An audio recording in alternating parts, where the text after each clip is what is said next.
Hi, this is Newt with a minute of medicine for your mind. Just finished working out. I want to get this message in today. Yesterday we talked about how David became king, and there was one little innuendo that I wanted to point out to you, something that motivates me every time I think about it.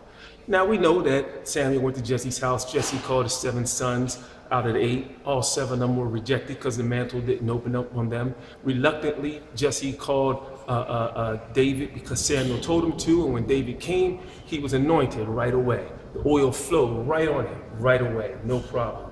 And the Bible says in 1 Samuel 13:16 that David was anointed in the presence of his brothers. Now, why would the Bible point out the fact that his brothers were there? Well, I just want to let you know that in your life, well, I know in my life, I messed up, especially in my worst times when I was in the middle of my habits and my addictions, that, there were people that got in my way to try to stop me and block me, say all things against me, try to hurt me, when they could have helped me, doubt me, all kinds of things like that. And I'm sure that's happening in your life too.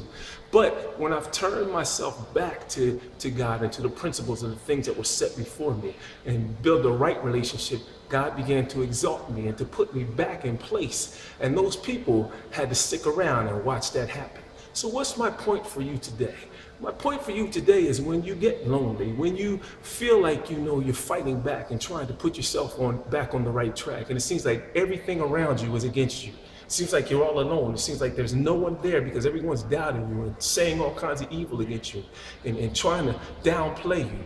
Remember to continue to stay focused and build your relationship with God, because He will exalt you right there in the presence of all of those people. You know why?